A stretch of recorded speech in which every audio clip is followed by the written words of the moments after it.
be there with you. So we just got the premiere of Stowaway on Netflix, and it's another interesting show about things going wrong in space. Hey everyone, welcome back to the podcast. My name is Brandon, and this is Film Flare, where we discuss anything and everything that makes film and television great. So be sure to subscribe, and let's talk about a great movie. Hey everyone, welcome back to the channel. My name is Brandon, and this is Film Flare, where we discuss anything and everything that makes film and television great. So be sure to subscribe, and let's talk about a great movie.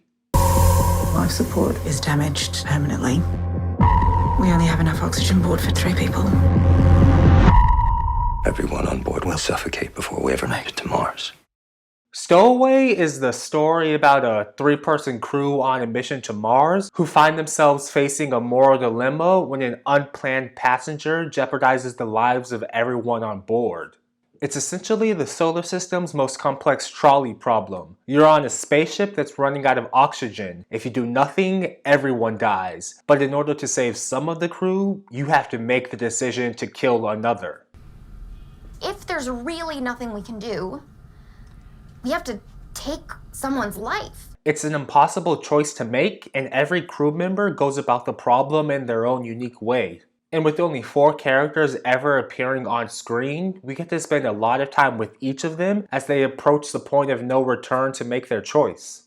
First up, we've got Shamier Anderson as Michael Adams, a flight systems engineer who wakes up after having launched into space while being stuffed in a utility hatch on a ship. And after a quick realization and freak out due to what's happened, he quickly tries to prove his usefulness to the crew in order to be kept around. Also, I'm not gonna just sit around.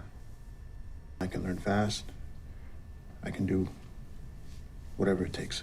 Then we've got Kendrick as Zoe Levinson, the ship's doctor who spends the most time with Michael as she takes care of his wounds and also really gets to know him along the way. She's the largest voice in trying to keep everyone alive until the last possible second in hopes of finding a last-minute solution. And they're not here. And maybe we can think of something that they haven't.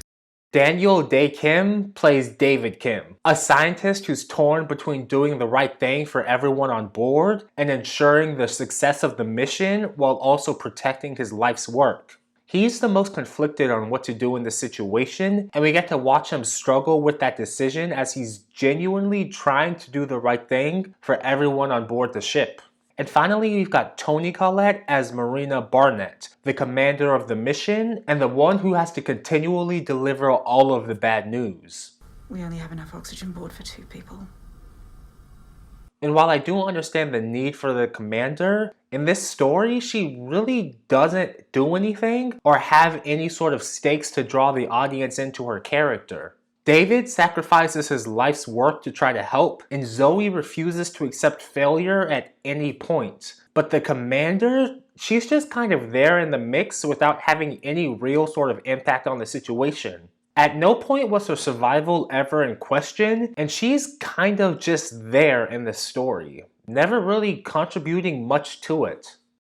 Now don't get me wrong, this movie has a really good cast, but there's just not enough for all of them to do, or enough time to develop any real sort of chemistry with each other, although they were really good in their individual scenes and even had a few bright moments together. Are you kidding me? That was incredible. That was incredible.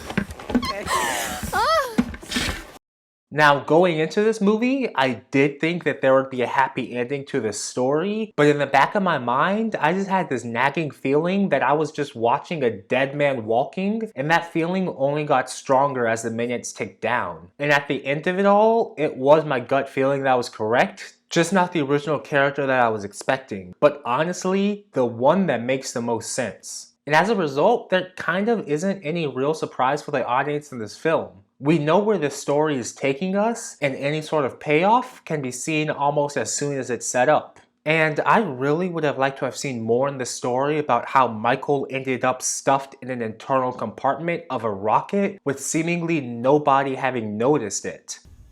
Who the fuck is on my ship?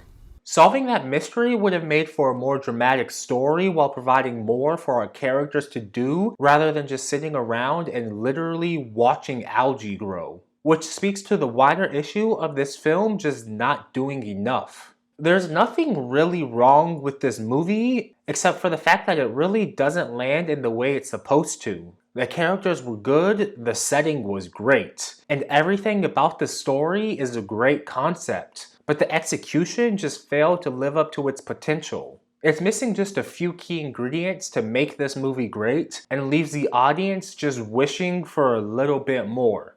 But what are your thoughts on Stowaway? Let me know in the comments below. It's available now for streaming on Netflix. But before you go and watch that, please be sure to give this a like and subscribe for more reviews like this. We've got new content coming out every Tuesdays and Fridays. But until next time, have a great day, and don't forget to watch a great movie.